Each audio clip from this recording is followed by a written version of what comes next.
Okay, Brent did have a question for Shawn. He wanted to pick your brain a little bit about the impact of Ekholm and not just what he's done when he's on the ice, but the impact of him coming and a guy like Nurse's both minutes and responsibility going down. What have you seen from this blue line since Ekholm's arrived?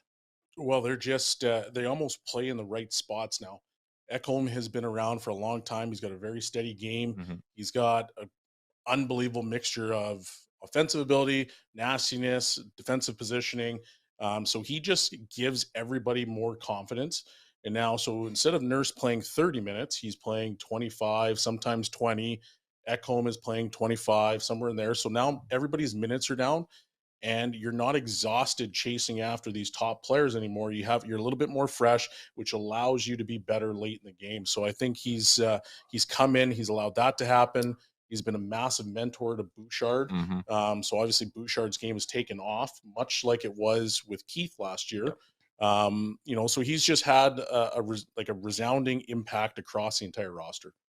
Yeah, it's been unreal to see that impact on Bouchard as well. And also, like you said, offensively, that I think caught a lot of people off guard, how good he's looked in the O-zone. Liam, you mentioned that in the last game on the one goal, he was the screen in front of the net. On the McDavid goal. He also had a tip. He tipped a shot, too. It's like, where are you going? And when you remember, like his time in Nashville, he was always known as the defensive guy on that blue line because they had Ryan Ellis, who was good offensively, Shea Weber, PK Subban, Roman Josi. And now it feels like he comes here where he's a bit more of a big dog on this blue line and he has a chance to like showcase his offensive stuff a little bit more. Like this is a move worked out beautifully for Ken Holland and the Oilers, but I also wonder if this won't breathe a second life into Matthias Ekholm as well. Oh, absolutely. He's always been that lost guy, right? Like, but even back then, I think, wasn't he paired with Subban? Yeah, which helped give them a little bit more structure. So when they went on their run in Nashville, like Ekholm and Subban played massive minutes, which allowed Josi to move into a different role where he could be way more offensive. So,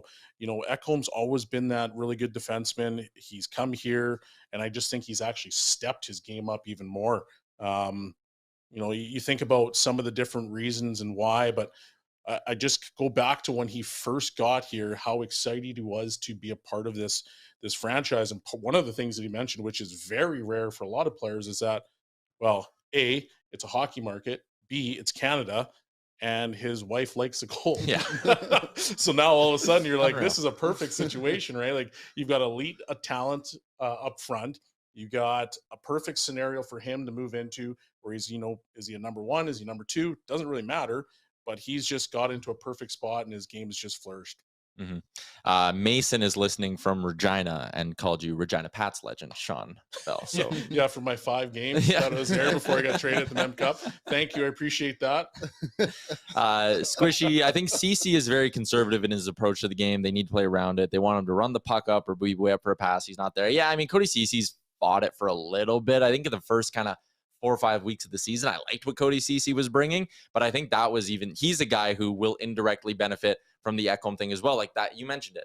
Nurse and Cece not having to chase around the other team's best guys the entire night will just free up so many other parts of their game. Like the blue line, it's so funny to see how one piece can impact so many different areas, but that one piece in Ekholm really does give them maybe not a legit top pair, maybe not anything like that, but a top 4 that you can rely on in different scenarios. Absolutely. Like Cody Cece, before he came to Edmonton, he was in Pittsburgh. Yeah. And this is actually the exact same spot he played there, and which made him such a appealing free agent target. So he's gone down to like the number 4 defenseman. You can argue whether he's 3, but he's in a great spot because now his minutes are being sheltered a little bit more. And then his game thrives. He's just a simple, steady, stay-at-home guy. Like he's not flashy, but there's little things in his game that he does really well, and he makes it tough for opposing players to get around him.